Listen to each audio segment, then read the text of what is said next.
Programme सुनने वाले सभी श्रोताओं को मैं आरजे ममता दिल्ली से आप सभी का तहे दिल से स्वागत करती हूँ।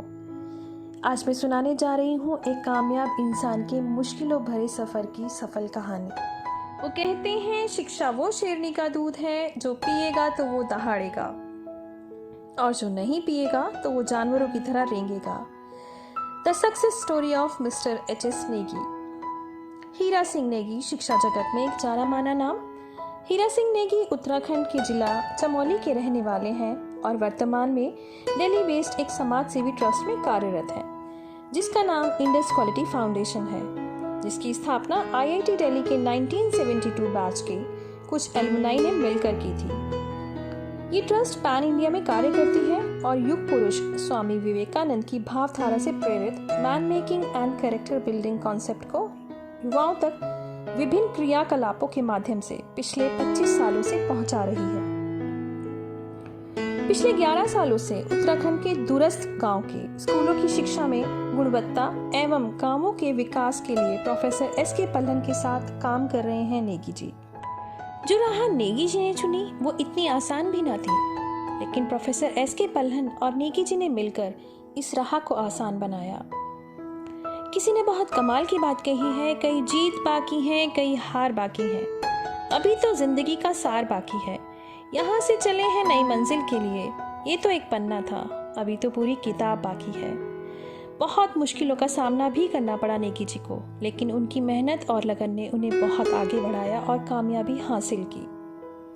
गैरसैंण, जो कि अब ग्रीष्मकालीन राजधानी हो चुकी है और नेगी जी की जन्मभूमि भी है, उसके निकटवर्ती गांव के स्कूलों में व्यक्तित्व विकास यानी शारीरिक, मानसिक, नैतिक, बौद्धिक और आध्यात्मिक विकास की अनेक कार्यशाला आयोजित की जाने लगी और उसके बाद ये कारवां आगे बढ़ता चला गया, जो अभी तक जारी है। इस एरिया के लगभग 25 से ज़्यादा स्कूलों में उन्होंने अपने परिवार के सदस्यों और प्रोफेसर S.K. पल्लन के साथ मिलकर इस कार्य की शुरुआत की और उसके कुछ समय के बाद प्रोफेसर पल्लन ने दिल्ली के सृजन स्कूल के कक्षा 11वीं के बच्चों को इसमें शामिल किया और हर वर्ष करीब 18 से 20 लोग इस क्रियाकलापों में शामिल होते रहे। शिक्षा के अलावा नेगी जी ने रूरल डेवलपमेंट, गांव की समस्याओं का निदान और संस्कृत एवं रीति रिवाजों का संवर्धन तथा आर्थिक स्थिति को सुधारने का प्रयास भी किया। क्योंकि ये कार्य इतना आसान भी नहीं था, इस कार्य को करते समय स्कूलों की कुछ मूलभूत समस्या आने लगी, जिसमें नेगी जी को पता चला विद्यार्थियों में अवेयरनेस की कमी, अवसर ना मिलने से सृजनात्मक सोच में कमी थी, पुस्तकालय ना होने से विद्यार्थियों में पढ़ने की आदत नहीं थी और बाजार में केवल सिलेबस बुक के अलावा अन्य बुक्स उपलब्ध नहीं थी। विद्यालयों में साइंस लैबोरेटरी का ना होना या उनका नॉन फंक्शनल होना, कंप्यूटर सेंटर और कंप्यूटर टीचर्स का अवेलेबल ना होना, बच्चों में झेप यानी अभिव्यक्ति के समय अक्सर झिझक का होना, बच्चे रिस्क लेने से डरते थे, सही करियर चुनने में उनको अवेयरनेस की कमी थी, घर गांव के सामाजिक परिवेश की कमी थी, नशे की लत से ग्रसित आज के युवा थे वहां पर, मानसिक रूप से कमजोर एवं मन की चंचलता थी बच्चों के अंदर। नेगी जी के साथ साथ दिल्ली के कुछ बच्चे भी इस प्रोग्राम में शामिल हुए।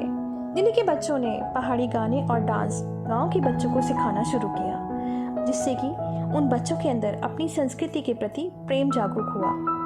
उनके साथ उन बच्चों का एक बॉन्ड बनने लगा, जिनसे बच्चे बहुत कुछ सीखते और जब दिल्ली के बच्चे प्रोग्राम खत्म होने के बाद वापस आते तो दोनों शहर और गांव के बच्चों की आंखों में प्यार के आंसू छलक जाते। दिल्ली के बच्चों के लिए भी सीखने के लिए बहुत कुछ था, जैसे कि कैसे सीमित संसाधनों में भी खुश रहा जा सकता है, कैसे एक घर में इतने सारे लोग अपने घर के सदस्यों के जैसे रह सकते हैं।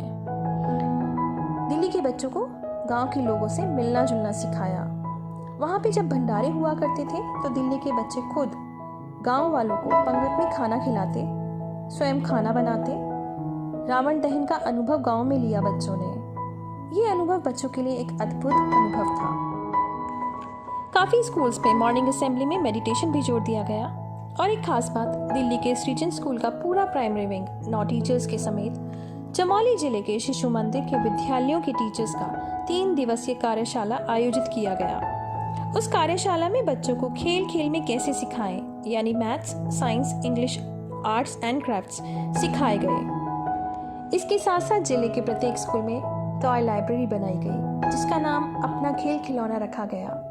नेगी जी और प्रोफेसर पल्हन ने मिलकर स्टूडेंट एक्सचेंज प्रोग्राम के तहत गांव के बच्चों को दिल्ली में 4 से 5 दिन का टूर कराया, जिस टूर में बच्चों को दिल्ली के schools, science museum, railway museum, shopping malls, local market का एक्सपोजर भी कराया, जिससे वो भविष्य की चुनौतियों के लिए पहले से ही तैयार रहें।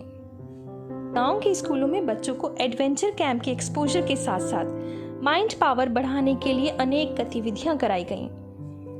2 स्कूलों में साइंस लैब बनाई गई, अनेक स्कूलों में लाइब्रेरी एवं कंप्यूटर सेंटर खोले गए तथा स्टडी मटेरियल एवं स्पोकन इंग्लिश के सॉफ्टवेयर भी प्रोवाइड किए गए। पहला गर्ल्स फुटबॉल टीम बनाया गया तथा स्पोर्ट्स किट के साथ फुटबॉल टूर्नामेंट का आयोजन भी किया गया, जिसका रिजल्ट बहुत ही उत्साहवर्धक रहा। बहुत सारे बच्चों ने राज्य एवं राष्ट्रीय स्तर खेलों में प्रतिभाग किया तथा बच्चों का चयन एनडीए, मेडिकल एवं इंजीनियरिंग संस्थानों में भी हुआ।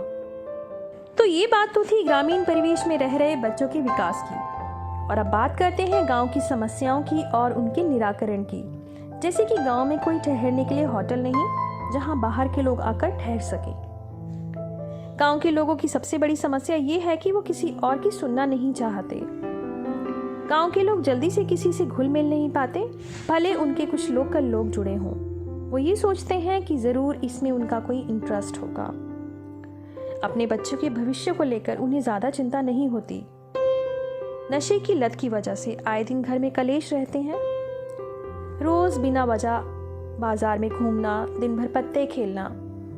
खेती में भी अब कोई ज्यादा रुचि नहीं थी, बस अपना एक ही राग अलापना कि अब जंगली जानवरों की वजह से खेती नहीं होगी। इस सोच का एक मुख्य कारण ये भी था कि सरकार उन्हें गेहूं, चावल, दाल फ्री में देती थी, जिसकी वजह से गांव वाले आराम फरामोश बन गए थे।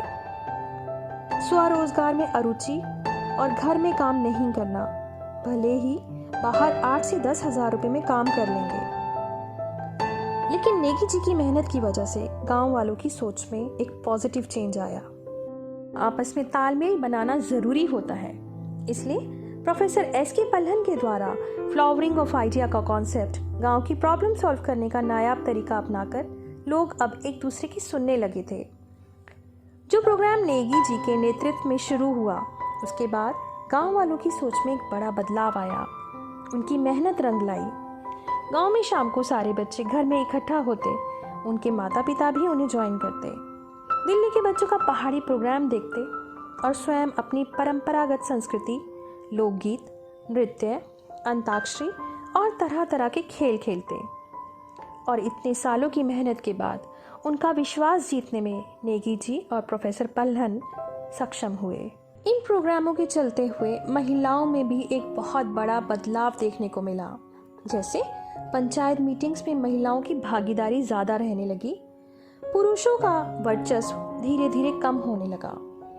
असली परिवर्तन केवल मातृशक्ति द्वारा ही गांव में संभव हुआ। गांव में लाइब्रेरी और योगा सेंटर खोलने से बच्चों के साथ उनके माता पिता भी पढ़ने में रुचि दिखाने लगे। योग से निरोग और नशे पर कुछ अंकुश लगा। सिलंगा गांव गैरसैंण तहसील में पहला गांव है जहां की महिला मंगल दल ने शादी में शराब बांटने की प्रथा को समाप्त किया। गांव में टूल शेयरिंग सेंटर भी खोला गया, जिसमें नित्य उपयोग में आने वाली चीजों का कलेक्शन था, जैसे drill machine, tile cutter, screw driver, cutter इत्यादि। लोग इनका इस्तेमाल करते और सेंटर में वापस कर देते, जो कि गांव में बहुत हेल्पफुल साबित हुआ। सिलंगा गांव को समृद्ध बनाने के लिए 100 ग्राफ्टेड अखरोट पिछले साल भीमताल और सहारनपुर से लाए गए। एक खेत में 20 अखरोट के पेड़ का बगीचा बनाया और पूरे सिलंगा गांव को 2-2 पेड़ लगाकर वॉलनट विलेज बनाया। ये पौधे 3-4 सालों में फल देना शुरू करेंगे और एक पेड़ से लगभग 18 से 20 हजार रुपए तक सालाना कमाई कर सकेंगे। गांव के लोगों ने दिवाली और न्यू ईयर पर लोकल फंड और फ्लावर से 5000 ग्रीटिंग कार्ड बनाए, जिसे 8 रुपए के हिसाब से खरीदा गया और गांव की महिलाओं ने कमाए 40,000 रुपए। तो महिलाओं को लार्ज स्केल पर मास्क बनाने को कहा गया, जिससे वो अपना स्वरोजगार अपना सकें, और उनका प्रोत्साहन बढ़ाने के लिए रॉ मटेरियल भी प्रोवाइड कराया गया और 5 रुपये प्रति मास्क की राशि भी देने को कहा गया। इस आपातकालीन स्थिति में पूरे गांव में उनके बनाए मास्क बांटे गए। कोरोना महामारी के चलते बच्चों के लिए राष्ट्रीय स्तर पर मास्क मेकिंग प्रतियोगिता कराई गई, जिसमें प्रथम पुरस्कार 1100 रुपये, द्वितीय पुरस्कार 500 रुपये और तीसरा पुरस्कार 300 रुपये तथा ई सर्टिफिकेट भी रखा गया। सिलंगा गांव और उसके आसपास के बच्चों ने इस प्रतियोगिता में प्रतिभाग कर पहला, दूसरा, तृतीय स्थान प्राप्त किया। 5-5 मास्क बनाकर गांव में बांटे और 150 रुपये पारितोषिक भी प्राप्त किए। तो ये था मुश्किलों भरा सफ़र हीरा सिंह नेगी जी का, लेकिन उनके हौसले और जज्बे से उन्होंने इस प्रोग्राम को कामयाब बनाया। वो कहते हैं, कामयाब लोग अपने फैसले से दुनिया बदल देते हैं और नाकामयाब लोग दुनिया के डर से अपने फैसले बदल देते हैं। तो ये थी एक कामयाब इंसान की कामयाब story, the success story of Hira Singh Negi.